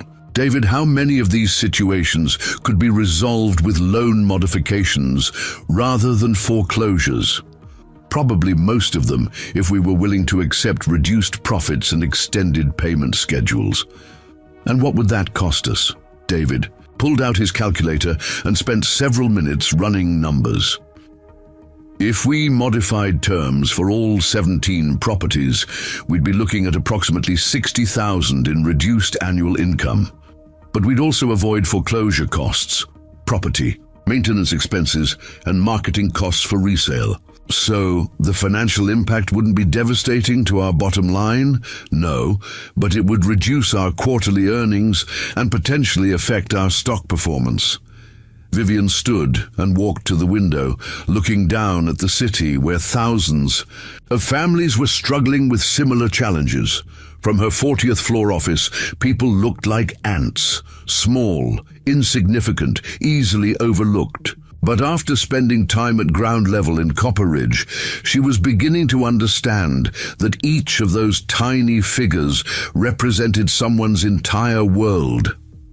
I want you to contact each of these families and offer loan modifications. All of them? All of them. Work out payment plans they can actually meet, extend terms if necessary, waive excessive penalties. I want solutions that keep families in their homes rather than profits that put them on the street. David stared at her as if she'd suggested burning money in the parking lot. Vivian, are you sure about this? This represents a significant shift in our business model, I'm sure. And David, I want you to review our entire residential portfolio. Identify other families in similar situations and proactively reach out with modification offers before they reach foreclosure status. That could affect hundreds of properties. Good. Maybe it should. Meanwhile, back in Copper Ridge, Garrett was dealing with a different kind of crisis. The diagnostic computer that had been damaged in the storm finally died completely, leaving him unable to service any vehicles newer than 2010. The replacement cost of $1,200 might as well have been $12,000 given his current cash flow. Knox found him staring at the silent machine, his frustration evident. Maybe we can find a used one, Knox suggested, or rent one until we can afford to buy. I already checked. Nothing available in our price range that isn't as old as this one. What about asking Vivienne for an advance on that regular service work she mentioned? Garrett shook his head. I can't keep running to her every time we have a problem. That's not how this arrangement is supposed to work. As if summoned by their conversation, Vivian's Toyota pulled into the parking lot. She emerged wearing the same work clothes she'd adopted as her uniform for these visits, but her expression was more serious than usual. Rough morning? Garrett asked, noting the tension in her shoulders. Enlightening morning. I just spent 3 hours reviewing foreclosure cases in our portfolio. How many families?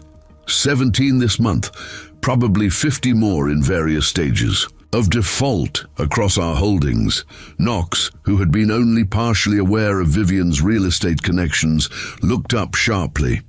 You're in the foreclosure business? I was. As of today, I'm trying to get out of it. Vivienne approached the silent diagnostic computer, touching its dark screen. What happened here? Finally died. Water damage from the storm finished what age started. Garrett tried to keep the frustration out of his voice. Without it, I can't. Service most modern vehicles. How much for a replacement? Around $1,200 for something decent. But that's not your problem to solve. Vivian was quiet for a moment, thinking, what if it wasn't charity? What if it was an investment? What do you mean? I buy the diagnostic equipment as a business expense. In return, my vehicles and those of my business associates get priority service scheduling. It's a legitimate business arrangement that benefits both parties. Garrett studied her face, trying to determine if this was genuine or an elaborate way of giving him charity. How many vehicles are we talking about? Personally, I have 4, but I also manage properties for several investment partners who have Vehicle fleets. Could be 30 or 40 vehicles total, all requiring regular maintenance. Knox whistled softly. That's serious money, Garrett. Regular commercial accounts like that could transform the business. And it would ensure that when I need reliable service, I know where to get it, Vivian added. It's not charity, it's mutually beneficial business. Before Garrett could respond, his phone rang. The caller ID showed Copper Ridge Elementary. Mr. Shaw, this is Principal Anderson. Jade is fine, but she's in the nurse's office with a slight fever. Someone needs to pick her up. I'll be right there. Garrett hung up and looked apologetically at Vivian and Knox. Family emergency. Jade's sick at school. Go, Knox said. Immediately. I'll handle things here. I'll come with you, Vivian offered. If Jade needs a doctor, I can help with transportation. You don't need to. Garrett, let me help. That's what people in communities do for each other, right? The drive to the elementary school was quiet, both adults absorbed in their own thoughts. Vivian seemed to be processing the morning's revelations about her business practices, while Garrett worried about Jade's health and the continuing series of crises that seemed to plague every aspect of his life.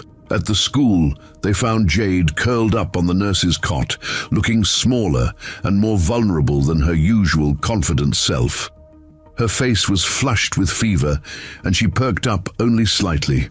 When Garrett entered, "Hey, Butterfly, how are you feeling?" "My head hurts, and my tummy feels funny."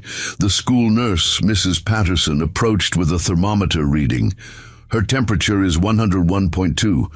Probably just a virus that's been going around, but she should see a doctor if it gets worse." "Can you walk to the car, sweetheart?" Garrett asked gently. Jade nodded, but moved slowly, leaning against her father for support. Vivian watched the interaction with an expression of surprising tenderness. "Mr. Shaw," Mrs. Patterson called as they prepared to leave. "Jade mentioned that you have a friend who's learning about fixing cars. Is that the lady with you?" "Yes, that's Vivian.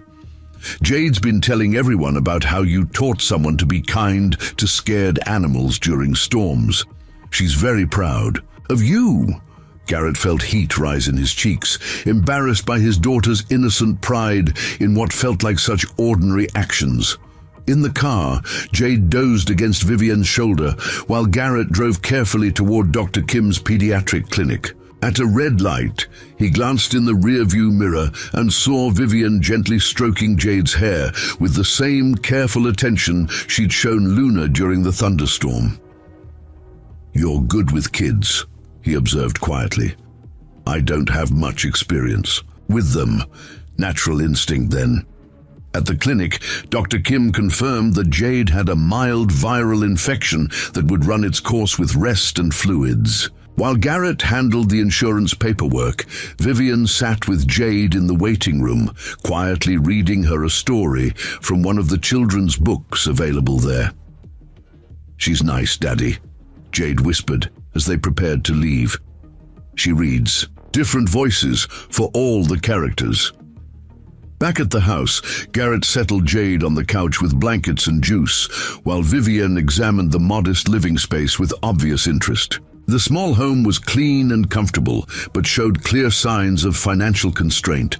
Furniture that had seen better days, appliances that worked but weren't efficient, decorative touches that came from creativity rather than expense. "This is cozy," Vivian said, meaning it genuinely. "It's small, but it's home." Garrett adjusted Jade's blankets and checked her temperature again. "Thank you for helping today. I know this isn't what you signed up for when you agreed to learn about business ethics." "Actually, I think it's exactly what I signed up for. I'm learning that business decisions affect real people in real ways. Seeing how you prioritize Jade's needs over everything else, including potential income from our meeting today, that's a lesson I needed to observe firsthand." Jade, despite her fever, seemed to be listening to their conversation with interest. "Daddy always takes care of me first," she said softly, "even when it's hard." "That's what good parents do," Vivian replied, her voice gentle. "Do you have kids?" "No, I don't." "Why not?" Garrett started to intervene, but Vivian held up a hand to indicate she didn't mind the direct question. I spent so much time building my business that I never made time for other things. I thought having money was the most important thing I could do. Is it? No, sweetheart. I'm learning that having people to care about is much more important than having money. Jade considered this with the seriousness she brought to all adult conversations. Maybe you could learn to be a mum too, like you're learning to fix cars. The suggestion hung in the air, innocent but profound. Vivian's expression shifted through several emotions: surprise, longing, something that might have been grief for opportunities missed. Maybe I could, she said finally, but I think I have a lot more to learn first. As evening approached, Garrett prepared a simple dinner while Vivian helped Jade with a coloring book. The domestic scene felt surprisingly natural, as if this arrangement of unlikely companions had always been meant to exist. "Vivian," Jade said, carefully staying within the lines of a princess drawing, "are you going to keep helping Daddy with his work? As long as he'll let me." "Good. He needs more friends who understand about fixing things and helping people." Later, after Jade had fallen asleep on the couch and Garrett had carried her to her bedroom, Vivian prepared to leave. She stood in the doorway, looking back at the small house that had provided her with more insights into human nature than years of business school. "Today changed something for me," she said quietly. "Watching you drop everything to care for Jade, seeing how naturally you put her needs first, it made me realize how far I've strayed from understanding what actually matters." "You're figuring it out." "Am I? Sometimes I feel like I'm trying to learn a language I should have been speaking all along." Garrett considered this, thinking about his earlier conversation with Jade about practice and persistence. "Maybe the most important thing is that you're trying. Not everyone would make the effort to change." Those 17 families I reviewed. Today, I've never thought of them as individuals before. They were just account numbers, financial problems to be solved efficiently. But after spending time here, seeing how you live, how you make decisions, what will you do about them? "Everything I can. Loan modifications, extended payment plans, whatever it takes to keep them in their homes. That's going to cost you money." "Less than I thought, and infinitely less than it's worth." Vivian paused at her car door. "Garrett, what you're teaching me, it's not just about business ethics. It's about becoming a better human being. Same thing, isn't it?" As Vivian drove away, Garrett stood in his doorway watching her taillights disappear into the night. Inside, Jade slept peacefully, her fever already beginning to break. Tomorrow would bring new challenges, new opportunities to choose between profit and principle, new chances to prove that kindness could coexist with practical success. But tonight, for the first time in months, Garrett felt genuinely hopeful about the future. Not just because his financial problems had been solved, but because he was beginning to understand that his small act of kindness on a stormy highway had set in motion changes that would ripple far beyond his own life. Sometimes, he reflected, the most important lessons were the ones that happened by accident, in moments when no one was trying to teach or learn anything at all. 6 months later, Garrett stood in the doorway of his expanded auto repair shop, watching Knox train 2 new employees on the diagnostic equipment that had transformed their business. The steady stream of commercial accounts from Vivian's network had allowed them to hire additional staff and upgrade their facilities, but more importantly, it had given them the stability to serve their community customers without the constant pressure of financial survival.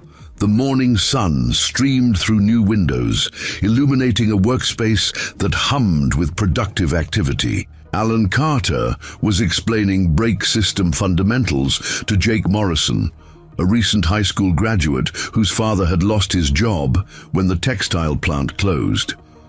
The apprenticeship program they'd started was small, but it represented hope for young people in Copper Ridge who might otherwise leave town seeking opportunities elsewhere.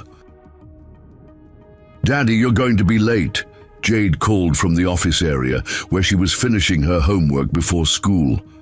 At 9 years old, she'd claimed a corner desk where she worked on assignments while Garrett handled the early morning customers.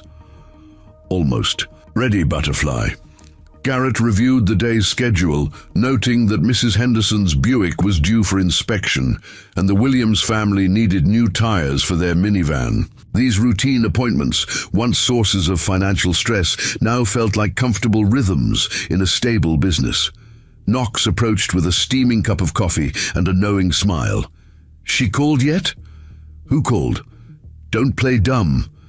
"Vivienne. She's been calling every morning at 8:15 for the past 3 weeks. Garrett checked his watch. 8:14. As if on cue, his phone rang.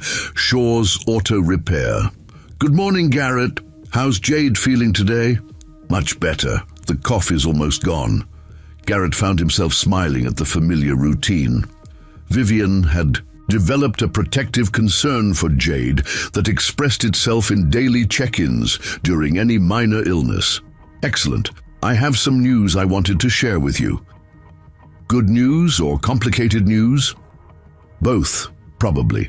The mortgage modification program we implemented has been so successful that our board wants to expand it company-wide. We're creating a new department focused on family preservation rather than foreclosure procedures." Garrett felt a surge of pride mixed with amazement. "How many families will that affect?" "Potentially thousands. We're also partnering with other real estate investment firms to share the model. Your lessons about community responsibility are becoming corporate policy across multiple companies." "That's incredible, Vivian." "It gets better. The program is actually improving our profit margins because we're avoiding foreclosure costs and building long-term customer loyalty. Turns out treating people with dignity is good business." Through the office window, Garrett could see Maria Santos pulling into the parking lot with her van, the same vehicle he'd repaired at a discount months ago. She waved enthusiastically, and he waved back, thinking about the interconnected relationships that sustain small communities. "There's something else," Vivian continued. "I'm moving to Copper Ridge permanently." "What?" "I bought the old Morrison mansion on Hill Street. It needs extensive renovation, but I've always loved the architecture. I want to be closer to the work we're doing together." Garrett was quiet for a moment, processing this unexpected development. Over the past months, Vivian had become a regular presence in their lives, joining them for dinner twice a week, attending Jade's soccer games, helping with homework when business discussions ran late. But making Copper Ridge her permanent home represented a commitment he hadn't anticipated. "What about your company headquarters in Dallas?" "David is perfectly capable of managing daily operations. Most of my important work these days involves understanding how our policies affect real communities, and I can't do that effectively from a 40th floor office." "Jade will be excited. She's been asking when you're going to see her school play." "Friday night, 7 o'clock. I wouldn't miss it." After ending the call, Garrett reflected on the transformation he'd witnessed in Vivienne over the past months. The polished businesswoman who'd been stranded on Highway 35 had evolved into someone who could diagnose carburetor problems, mediate disputes between customers, and read bedtime stories with distinct voices for each character. "Time to go, Daddy," Jade announced, shouldering her backpack with practiced efficiency. The drive to school took them past several houses where Garrett knew the stories behind closed doors. The Henderson place, where Patricia now lived comfortably thanks to modified mortgage terms. The Williams home, where Jerome's construction business was thriving after Vivian had connected him with renovation contracts for her expanding property portfolio. "Mrs. Clark says our town is getting famous," Jade reported from the passenger seat. "Some newspaper wants to write about businesses that help families instead of just making money." What do you think about that? I think it's good. Maybe other places will learn to be nicer to people too. At the school, Jade hugged Garrett goodbye with the casual affection of a child who'd never doubted her father's love or their family's security. As she ran toward the building, her friend Emma Williams caught up with her, and they walked inside together, chattering about their upcoming performance. Garrett's phone buzzed with a text from Knox. "Channel 5 news crew just pulled up. Want to talk to you about the Copper Ridge model for business ethics." He drove back toward the shop, thinking about how a simple act of helping a stranded motorist had snowballed into something much larger than either he or Vivian could have anticipated. The reporter would probably want to frame it as a feel-good story about corporate responsibility, but Garrett understood it differently. It wasn't really about corporations learning to be more ethical. It was about individuals remembering that behind every business transaction were real people with real lives, real struggles, real dreams.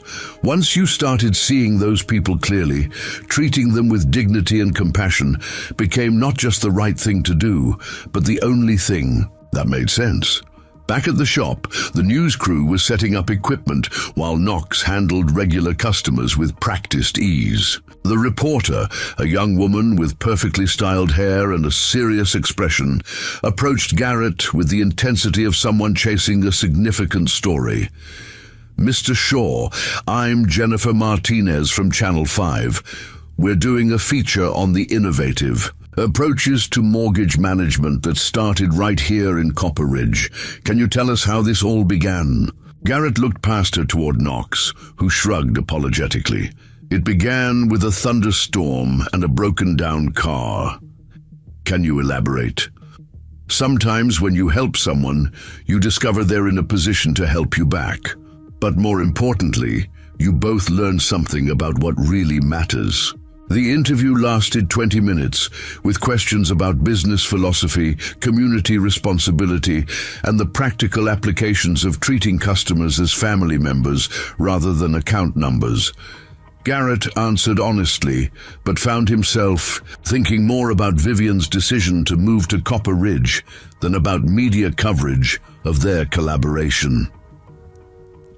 That evening, he and Jade drove to Hill Street to see the Morrison mansion that would become Vivian's new home. The grand Victorian house had been empty for years, its ornate architecture hidden behind overgrown landscaping and weathered paint.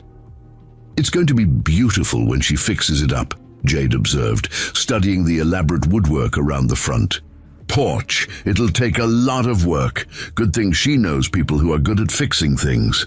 Vivian's Toyota was parked in the circular driveway, and they found her inside the main hall, taking measurements and making notes about renovation plans. She'd traded her work clothes for jeans and a paint-splattered shirt, her hair pulled, back in a practical ponytail. "What do you think?" she asked, gesturing toward the grand staircase that curved up to the second floor. "I think you're going to need a lot of help," Garrett replied, noting the scope of restoration required. "That's the idea. Jerome Williams is handling the major structural work, Tommy Rodriguez is designing the landscaping, and Mrs. Henderson is advising on period-appropriate decorating. It's going to be a community project."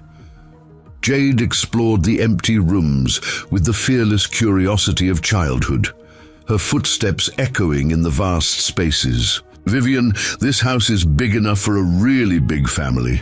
Maybe someday, sweetheart, or you could just have lots of friends over all the time."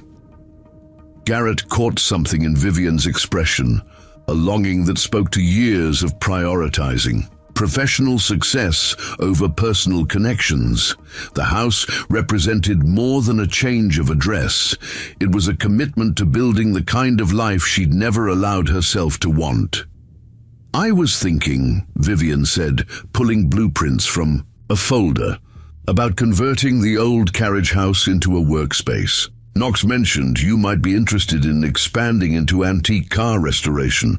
That's been a dream of mine for years, but the startup costs. What if we made it another business partnership?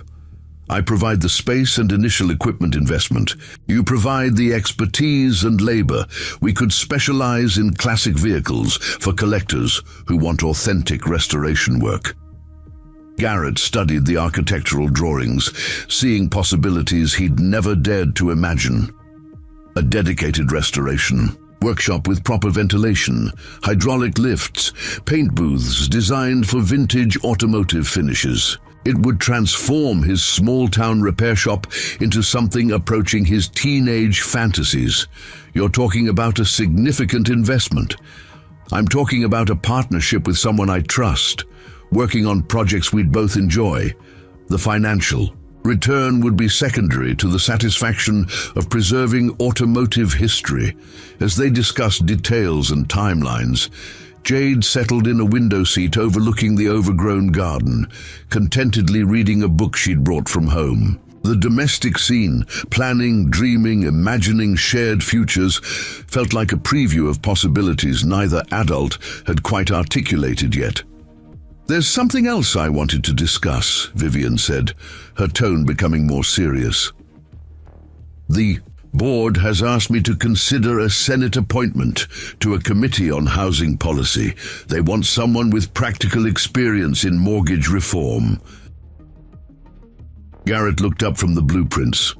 "That sounds like an incredible opportunity. It would mean splitting time between Copper Ridge and Washington. I'm not sure I want to do that." "Why not?" Vivian glanced toward Jade, then back at Garrett. "Because I've spent too many years chasing professional achievements at the expense of personal relationships. I don't want to make that mistake again. What if it wasn't a mistake this time? What if it was a chance to help more families like the ones you've already helped here? You think I should consider it? I think you should do whatever feels right to you. But I also think the lessons you've learned in Copper Ridge could benefit a lot of people beyond our little town." That night, after tucking Jade into bed and listening to her excited plans for the school play, Garrett sat on his front porch, thinking about the chain of events that had led to this moment. A broken serpentine belt had connected him with someone who would transform not just his financial situation, but his understanding of how individual actions could create widespread change. His phone buzzed with a text from Vivian. "Thank you for encouraging me to consider the Senate appointment. Win or lose, it feels like the right next step." He typed back, "That's what friends do. They help each other be brave." Friends. Garrett paused, considering the word and all its implications. Over the past months, Vivian had become much more than a business partner or occasional mentor. She'd become someone he trusted with his daughter's well-being, someone who shared his values about community and compassion, someone whose absence from their daily routines would leave a noticeable void. "Among other things," he replied.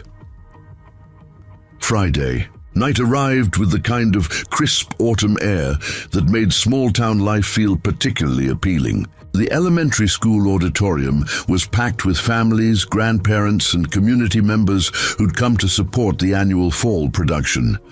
Garrett sat in the third row beside Vivian, both of them scanning the stage for glimpses of Jade, in her costume as a woodland fairy. Around them, he recognized faces from throughout their months of collaboration. Maria Santos with her children, Jerome Williams and his family, Mrs. Henderson, accompanied by her sister from Austin. "Nervous?" Vivian asked, noting his fidgeting. "Always when Jade performs. She's been practicing her lines for weeks. She'll be wonderful. She's got your confidence and determination." When Jade appeared on stage, delivering her lines with clear diction and obvious joy in the performance, Garrett felt the familiar surge of paternal pride. But he also felt something new, a sense of community that extended beyond his relationship with his daughter to encompass everyone in the auditorium who'd been touched by the ripple effects of kindness and mutual support. After the show, as families gathered in the hallway congratulating young performers, Jade found them in the crowd, with her costume slightly askew and her face glowing with excitement. Did you see me? Did I remember all my lines? You were perfect, Butterfly. Garrett hugged her, inhaling the scent of stage makeup and childhood enthusiasm. You were magnificent, Vivian added, producing a small bouquet of flowers that made Jade beam with delight. As they walked toward the parking lot, Jade between them, chattering about backstage adventures and post-show pizza plans, Garrett realized that this sense of family, community, and shared purpose was what success actually looked like, not the accumulation of wealth or professional achievements, but the cultivation of relationships that sustained people through both storms and celebrations. The knowledge that when someone needed help, help would be available. The understanding that individual kindness could create collective strength. 6 months ago, he'd been a struggling single father facing foreclosure, helping a stranded stranger because it was the right thing to do. Tonight, he was part of a community that had been strengthened by everyone's willingness to see past surface differences to recognize shared humanity. The lessons he'd taught Vivian about compassion and community responsibility had transformed her business practices and potentially thousands of families' lives. But the lessons she'd taught him about accepting help gracefully and thinking beyond immediate circumstances had been equally valuable. As they reached their cars, Vivian paused with her hand on the door handle. Garrett, I wanted to say something. That day on the highway, when you stopped to help me, I don't think you realize what a gift that was. Not just fixing my car, but showing me that there were still people in the world who acted out of simple kindness. I was just doing what anyone would do. No, you weren't. You were doing what you would do. And that made all the difference. As Vivienne drove away toward her hotel, and Garrett and Jade headed home through streets lined with houses where families slept peacefully in homes they'd been able to keep because someone had learned to see them as people rather than account numbers, he understood that sometimes the most important journeys began with the smallest steps: a storm, a breakdown, a choice to stop and help. Everything else was just the natural consequence of remembering that we're all in this together and that sometimes the person you save ends up saving you right back. The end. Up next, 2 more incredible stories are waiting for you right on your screen. If you enjoyed this one, you won't want to miss this. Just click to watch. And don't forget to subscribe. It would mean a lot.